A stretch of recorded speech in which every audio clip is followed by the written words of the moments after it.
Et bonjour à tous, aujourd'hui nouvelle vidéo profil, on va s'attarder sur le dernier personnage de la boîte de base, à savoir Black Panther. Donc au niveau de la carte de l'identité du personnage, donc sous forme d'alter ego, il s'agit de T'Challa qui a une récupération de 4. Il a les traits roi et Wakanda. Et durant la partie, en fait, il a une mise en place. Donc une fois qu'on a réalisé toute la mise en place de la partie, bah, la dernière étape, c'est qu'il faut aller chercher une amélioration Black Panther et l'ajouter à sa main. Et ensuite, on va mélanger son deck. Il a une taille de main qui est de 6 et 11 points de vie. Et sous sa forme de héros, il s'agit de Black Panther qui a 2 de contre, 2 d'attaque et 2 de défense. Il a les traits Avenger et Wakanda. Et il a une capacité permanente donc qui est Riposte 1. Au niveau de ses cartes personnages, donc son allié spécifique c'est Shuri qui coûte 2, qui a 1 de contre, 1 d'attaque. Et elle a une réponse qui dit que après que Shuri est entrée en jeu, on peut chercher dans son deck une amélioration et l'ajouter à sa main. Et ensuite on mélange le deck. Il a ensuite un événement, donc connaissance ancestrale, qui est une action d'alter ego et qui dit, elle coûte 1 et ça dit choisissez jusqu'à 3 cartes de votre défausse et mélangez-les dans votre deck. Il a ensuite 5 cartes Wakanda Éternel, donc qui coûte 1, qui est une action de héros qui dit résolvez la capacité spéciale de chaque amélioration Black Panther que l'on contrôle, et ce dans n'importe quel ordre. Il a 2 cartes ressources, donc 2 vibranium qui sont 2 ressources libres. Il a également un soutien, donc la Cité Dorée, qui est une action d'alter ego et qui coûte 2, qui dit lorsque l'on incline la Cité Dorée, on peut piocher 2 cartes. Et enfin, on a les améliorations Black Panther, il y en a 4. Il a dans un premier temps les dagues qui dit choisissez un joueur et infligez un dégât au méchant et à chaque ennemi engagé avec ce joueur, ou 2 si c'est choisi en dernier par l'événement Wakanda Éternel. Il a ensuite les griffes de la panthère qui coûtent 2 aussi, donc c'est une attaque et ça dit infliger 2 dégâts à un ennemi, ou 4 s'il s'agit de la dernière étape. Génie tactique, donc qui est une action de contre, qui dit retirer une menace d'une manigance, ou 2 si c'est la dernière étape.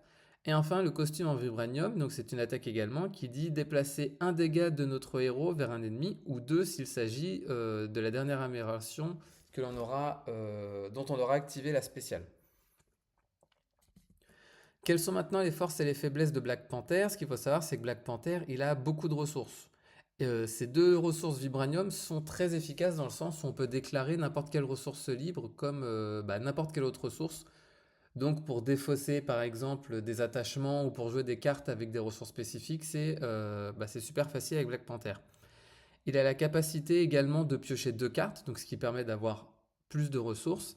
Et en plus de ça, on peut également récupérer des cartes, notamment grâce à connaissance ancestrale. Donc on peut choisir jusqu'à 3 cartes, et pas forcément ceux de son kit, ça peut être 3 cartes n'importe lesquelles, pour les ajouter à son deck. Et ensuite, si on est sous forme d'alter ego, de toute façon on est obligé de jouer cet événement sous forme d'alter ego, et ben on va pouvoir piocher 2 cartes. Donc si on est à la fin de notre deck, et ben on a quasi l'assurance de piocher les cartes que l'on aura mélangées précédemment. Le fait qu'il ait riposte en natif, bah, du coup, c'est vraiment pas mal, notamment contre les sbires qui ont peu de points de vie. Et enfin, il est versatile dans le sens où il peut faire pas mal de choses. Il peut défendre, il peut attaquer, il peut contrer. Cependant, ses faiblesses, c'est que ses attaques et ses contres sont dépendants des améliorations et des événements Wakanda Éternel. Donc si on n'a pas toutes les améliorations, ou si on n'a plus de Wakanda Éternel, et ben au final, ça risque de compliquer la partie. Et au-delà de ça, il n'a pas non plus de gros d'attaque. Il n'a pas beaucoup il n'a pas beaucoup de dégâts, il n'a pas beaucoup de contre. En effet, c'est pas quand on utilise Wakanda Éternel, si on en joue un seul, on peut infliger au maximum 4, 5, 6 dégâts et contrer 2. Donc c'est pas forcément ce qu'il y a de mieux pour contrer ou pour attaquer. Maintenant, quels sont les alliés que je pourrais conseiller? Donc je le redis, hein, ça reste mon avis. J'essaye de donner des cartes qui sont pas forcément si beaucoup utilisées. Donc dites-moi si vous êtes d'accord ou si vous n'êtes pas d'accord. Donc en allié, j'ai choisi dans un premier temps Dust, donc en agressivité, qui coûte 3, qui a un de contre, un d'attaque. Et Dust a une interruption qui dit quand Dust attaque un sbire, eh ben, elle attaque chaque sbire en jeu. Et suite à cette interruption, Dust va subir un dégât consécutif supplémentaire après cette attaque. Donc si on se retrouve, on va dire, si on se retrouve submergé par des sbires, ben, on peut utiliser l'action de Dusk et ensuite utiliser l'amélioration de Black Panther qui permet d'infliger 2 dégâts aux méchants et à chaque sbire en jeu. Donc elle peut nous aider à nettoyer vraiment toute une zone de sbires. Marvel Boy qui coûte 2, qui a 0 en contre et 2 d'attaque. Et quand Marvel Boy attaque, on peut dépenser une ressource physique pour que cette attaque gagne perçant et à distance. Donc c'est pas forcément un allié qui est beaucoup utilisé, mais qui peut être efficace notamment pour justement infliger des dégâts avec son perçant. Si un ennemi a une attaque, une carte d'état tenace, pardon, bah, le fait d'utiliser Wakanda Eternel, ça se trouve limité. Donc le fait de pouvoir infliger des dégâts et en plus d'avoir le à distance, ça peut être quand même intéressant pour ensuite pouvoir utiliser Wakanda Eternel. En basique, j'en ai mis plusieurs. Donc j'ai mis l'ours de l'Atlas, Machine Man et Okoye. Alors j'ai pas mis les autres alliés Wakanda, Ayo et Aneka, je crois. J'expliquerai pourquoi. Donc l'ours de l'Atlas, pourquoi? Parce qu'elle a le trait Wakanda, elle coûte 3 avec 1 de contre, 1 d'attaque. Et elle a une action qui dit incliner l'ours de l'Atlas, regardez le dessus de la carte du deck du joueur. Et s'il s'agit d'un événement, on peut infliger un dégât à l'ours de l'Atlas pour ajouter cette carte dans notre main. Donc comme ce que je disais tout à l'heure, imaginons vous avez plusieurs Wakanda éternels dans votre défausse. Si on passe sous forme d'alter ego, qu'on utilise connaissance ancestrale et ensuite la cité dorée, on pourrait piocher des cartes. Et en plus de ça, pourquoi pas piocher une nouvelle pour soit l'utiliser comme ressource ou même utiliser cette action quand on est sous forme de héros si on sait que les dernières cartes sont des Wakanda éternels. Donc ça peut être quand même sacrément efficace pour aller chercher les événements qu'on veut. Machine Man, pourquoi aussi? Parce que vu que Black Panther a accès à de nombreuses ressources, et ben, le fait d'utiliser ces ressources pour booster les attaques de Machine Man, ça peut être intéressant. Pour rappel, Machine Man a une interruption qui dit quand il attaque ou contre, on peut dépenser jusqu'à 3 ressources de n'importe quel type pour donner plus un de contre ou d'attaque pour chaque ressource dépensée ainsi. Et enfin, Okoye, bon, elle coûte cher, mais Black Panther peut se le permettre. Elle a 2 de contre, 2 d'attaque. Et elle a une réponse qui dit après que Okoye utilise un pouvoir de base, on peut résoudre la capacité spéciale de n'importe quel allié Dora Milaje. Donc les Dora Milaje, en fait, ce sont ce que j'ai dit, Ayo et Aneka, qu'il faut forcément avoir en jeu pour pouvoir justement résoudre la spéciale de Okoye. Et Okoya a une spéciale elle-même qui dit choisissez un héros ou un allié Wakanda qui gagnera plus un de contre et plus un d'attaque jusqu'à la fin de la phase. Pourquoi je l'ai choisi elle et pas les autres? Parce qu'en fait, son spécial, c'est clairement le plus efficace, on va dire, je trouve en tout cas, entre les trois. Et quand elle est associée à, justement au soutien d'Aura Milaje que j'expliquerai tout à l'heure, et bah pour le coup, sa spéciale, elle prend plus de valeur. En commandement, j'ai choisi Cyclope et le loup blanc. Donc Cyclope qui coûte 3, qui a 2 de compte de l'attaque et qui dit après que Cyclope est entré en jeu, on peut choisir un ennemi et jusqu'à la fin de la phase, on augmente de 1 les dégâts que cet ennemi subit pour chaque attaque. Donc si on enchaîne ensuite avec un Wakanda éternel, et ben on va se retrouver avec beaucoup plus de dégâts infligés, donc ça peut être intéressant. Et le loup blanc, donc qui a 2 de compte d'attaque, sans dégâts consécutifs pour l'attaque, et par contre, il a une réponse forcée qui dit après que le White Wolf est attaqué, on place une menace sur la manigance principale. Donc le fait de pouvoir attaquer à deux contre une menace sur la manigance principale, c'est pas forcément ce qu'il y a de plus gênant, on va dire, pour Black Panther. Et enfin, en allié protection, j'ai mis Warpass qui coûte 4, qui a 2 de contre et 2 d'attaque, qui rentre avec une carte tenace et qui a une réponse de héros qui dit après que Warpass est défendu contre une attaque, on peut choisir un événement avec une action de héros et la jouer de notre main en payant son coût. Donc si on se retrouve par exemple avec des alliés dont on a réussi à baisser les attaques, ou même des sbires pardon, dont on a réussi à baisser le niveau d'attaque, ou des sbires qui ont peu d'attaque, bah, le fait que lorsque ce sbire attaque et qu'on défende avec Warpass, et bah, dans la foulée on va pouvoir jouer un Wakanda éternel par exemple. Et le fait de pouvoir jouer un Wakanda éternel durant la phase du méchant, ça peut quand même régler pas mal de choses. Donc je trouvais que cette carte elle était quand même pas mal efficace pour Black Panther. Maintenant, en amélioration, j'ai choisi en agressivité Yann Bjorn, donc, qui a le trait restreint qui coûte 1. Et ça dit, après que votre héros attaque un ennemi, on peut dépenser une ressource physique pour infliger 2 dégâts à un ennemi. Donc ça peut être n'importe quel ennemi. On peut attaquer un ennemi A par exemple, et ensuite utiliser la réponse sur un ennemi B. Et pourquoi j'ai mis cette amélioration? Parce que vu que Wakanda Eternel a deux améliorations qui sont des attaques, et ben le fait d'utiliser Donc ces améliorations, on peut très bien utiliser une spéciale, ensuite utiliser Yann Bjorn, utiliser l'autre spéciale qui est une autre attaque et de nouveau réutiliser Yann Bjorn. Si on observe bien, en fait, il n'est pas nécessaire d'incliner la carte pour réaliser la réponse. Donc on peut très bien enchaîner les réponses et infliger beaucoup plus de dégâts. En amélioration, j'ai choisi donc cette amélioration, je ne me souviens plus en français comment elle s'appelle, qui dit qu'on doit attacher à une manigance annexe. Et ça dit quand la manigance annexe est déjouée, on peut chercher dans son deck ou sa pile de défauts un allié et le jouer dans notre main. Donc pour récupérer des alliés, ça peut être quand même sacrément efficace. Et j'ai également mis fusil sonique, donc qui a le trait tech et arme, et qui coûte 3 et qui dit incliner le fusil sonique et retirer un jeton pour désorienter un ennemi ou infliger 3 dégâts à la place s'il était déjà désorienté. Vu que Black Panther il va vouloir aller souvent en alter ego pour soit récupérer des cartes de la défausse ou piocher de cartes, et ben le fait de pouvoir désorienter les ennemis, ça peut quand même sacrément aider. En basique, j'ai choisi Endurance, donc qui coûte 1 et qui rajoute 3 points de vie au personnage. Pourquoi j'ai mis Endurance? Parce que de par sa riposte native, Black Panther va pouvoir subir pas mal de dégâts et le fait d'utiliser Endurance, ça va permettre justement de booster un peu plus sa jauge de vie, on va dire.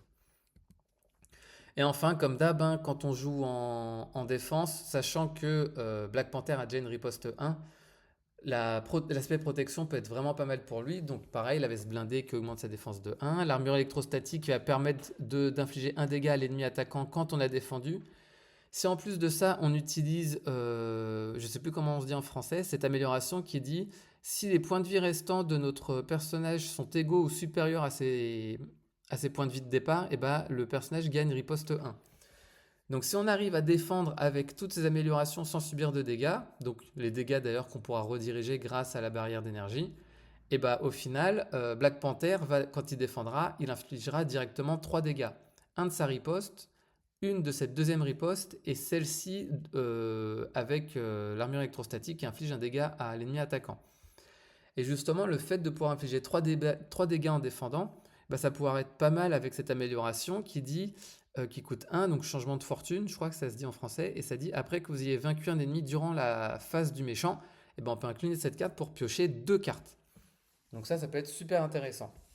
Et enfin, donc le bouclier d'énergie qui dit quand l'ennemi qui coûte 0 et qui dit quand l'ennemi attaché à cette amélioration devrait subir n'importe quelle quantité de dégâts, on peut dépenser jusqu'à X ressources pour prévenir X de ces dégâts. Donc rappelez-vous, Black Panther, il a 2 vibranium, donc on pourrait très bien déclarer ces 2 ressources comme étant des libres pour justement prévenir 2 de ces dégâts. Et si en plus on a toutes les améliorations précédentes, on peut infliger en réalité pas mal de dégâts durant la phase du méchant. Maintenant, en événement, j'ai choisi, alors en agressivité, fusillade, coup avec élan et la dernière carte issue du deck de Soldat de l'hiver, je me souviens plus en français.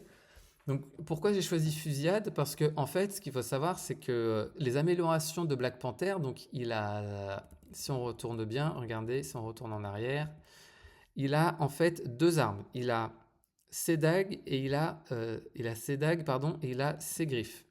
Et les améliorations, on n'a pas besoin de les incliner pour les utiliser.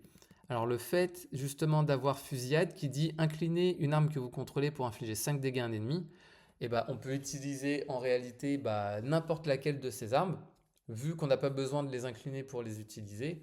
Donc autant les incliner pour avoir le plus de potentiel possible, donc grâce à fusillade.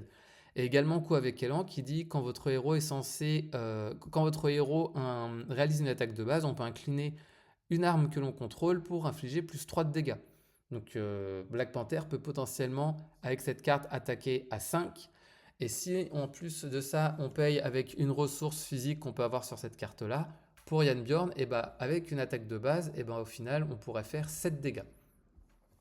Et enfin, Firepower, donc qui coûte 1 et qui dit incliner jusqu'à 3 armes que vous contrôlez. Donc ça peut être la dague, ça peut être les griffes et ça peut être aussi Yann Bjorn. Et ça dit pour chaque amélioration ainsi inclinée, on choisit un ennemi et on inflige 3 dégâts à cet ennemi.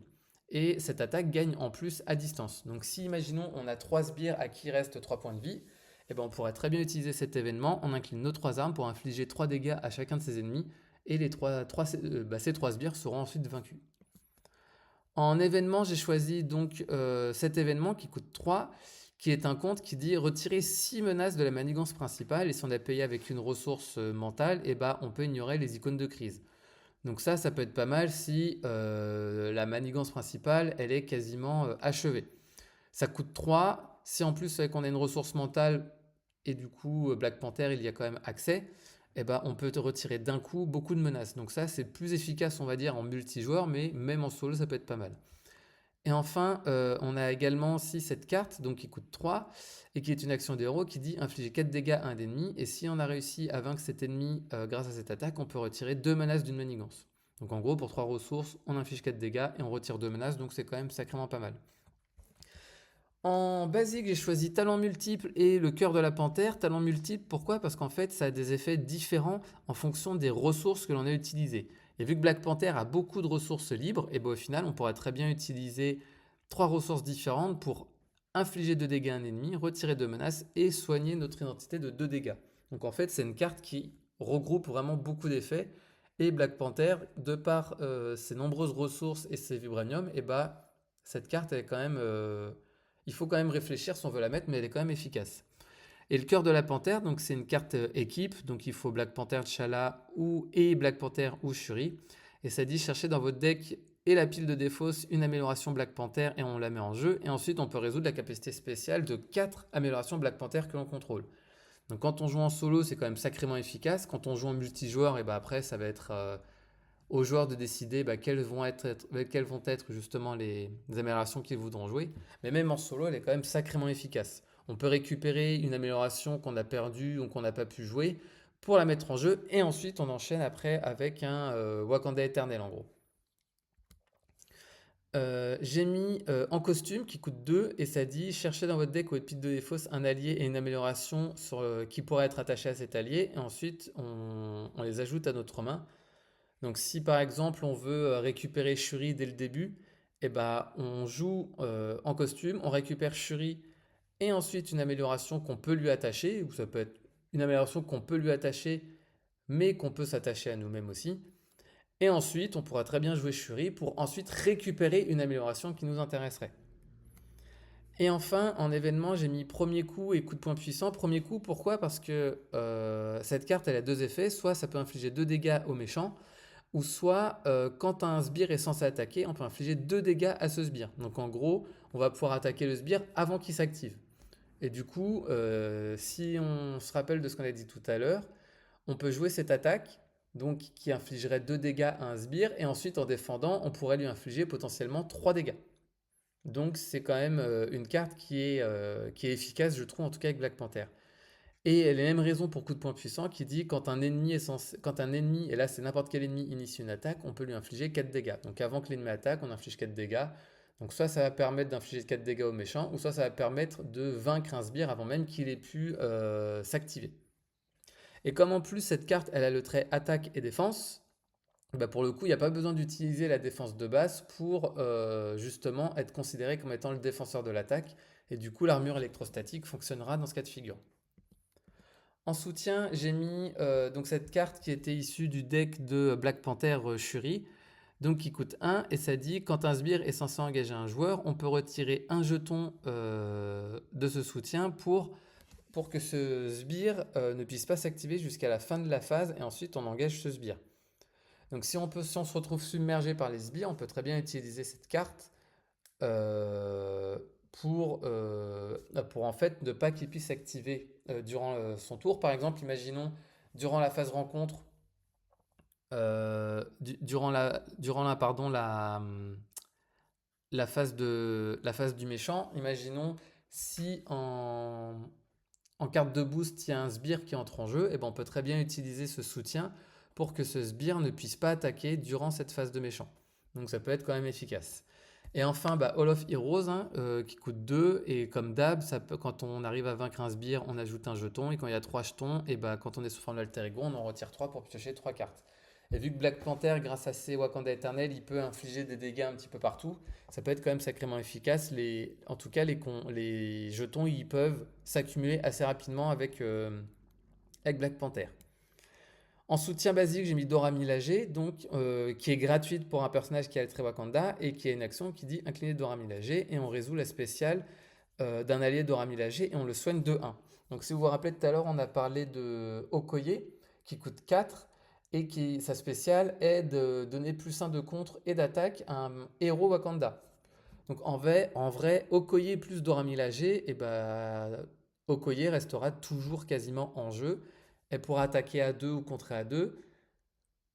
Elle va subir son dégât consécutif. En plus de ça, grâce à Dora Milaje, on va pouvoir la soigner de son dégât consécutif et activer sa spéciale pour booster les attaques d'un héros ou d'un allié Wakanda. Donc c'est quand même sacrément fort.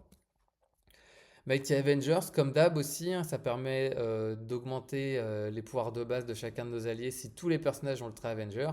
Donc pour rappel, si on veut même pouvoir la jouer sous forme d'alter ego, cette carte, il va falloir mettre membre honoraire des Avengers sur Black Panther. Comme ça, quand il passera sous forme d'alter ego, il aura quand même toujours le trait Avenger. Et enfin, en protection, j'ai mis donc l'air d'Angel, donc qui dit quand on défend, on place un jeton et sous forme d'alter ego, on peut retirer chacun de ces jetons pour se soigner d'autant de dégâts. Donc si on a 3 jetons, et ben on retire les 3, on peut se soigner de 3 dégâts. Et enfin, Medteam qui va permettre soit de soigner son personnage ou soigner un allié. Par exemple, si on veut garder Warpass le plus longtemps possible, et ben on pourra très bien utiliser l'équipe médicale pour le soigner de 2 et ainsi garder sa capacité le plus longtemps possible durant la partie. Quelles sont les cartes que je pourrais proposer en main de départ? Donc bah, Dora Milaje parce qu'elle est tout simplement gratuite. Une ressource, donc le costume de Vibranium, mais aussi la Cité Dorée. Le fait de pouvoir jouer la Cité Dorée en tour 1, ça va nous permettre de piocher 2 cartes directement. Donc c'est quand même pas mal. Bah, Okoye pour les raisons qu'on a dites tout à l'heure. Hein, si on arrive à l'avoir aussi en tour 1, ça peut être pas mal. En costume, donc pour les mêmes raisons, si on veut récupérer Shuri, ou même si on veut récupérer Okoye et qu'on a pourquoi pas les ressources nécessaires pour pouvoir la payer. Changement de fortune qui permet, si on la joue en tour 1, et bah, d'avoir plus ou moins un moteur de pioche durant la partie. En effet, imaginez, vous voulez jouer Ultron en protection avec Black Panther, sachant qu'à chaque fois, il y a un sbire drone qui sera en jeu, qui attaquera un qui a un point de vie. Et ben en fait, le sbire, même si on ne défend pas, il sera vaincu. Et quand il sera vaincu, ben en gros, en échange d'un dégât, on va pouvoir piocher 2 cartes. Donc c'est quand même pas mal. Et aussi, moi j'ai mis Yann Burn parce que bah, ça reste quand même efficace de l'avoir dès le début de la partie. Si on attaque beaucoup, et bah, au final, ça va pouvoir permettre de booster le nombre de dégâts qu'on mettra, en tout cas sur les différents ennemis que l'on attaquera du coup. Donc voilà pour cette dernière vidéo concernant les héros de la boîte de base. Donc Black Panther, c'est un personnage moi que j'avais pas forcément apprécié à sa sortie et que j'apprécie pas forcément non plus actuellement. Alors je dis pas qu'il est mauvais, hein. C'est juste que je m'amuse pas forcément trop avec lui. Ça peut être agréable quand même de temps en temps. Donc pourquoi pas le retester bientôt, parce qu'au final ça fait très longtemps aussi que je l'ai pas joué, donc ça pourrait être intéressant vous-même, ça pourrait être plaisant de pouvoir le rejouer. Donc dites-moi ce que vous pensez de Black Panther. Donc je vous remercie d'avoir regardé cette vidéo. Je vous remercie également pour tout le soutien que vous pouvez m'apporter. Et je vous dis à bientôt pour une prochaine vidéo.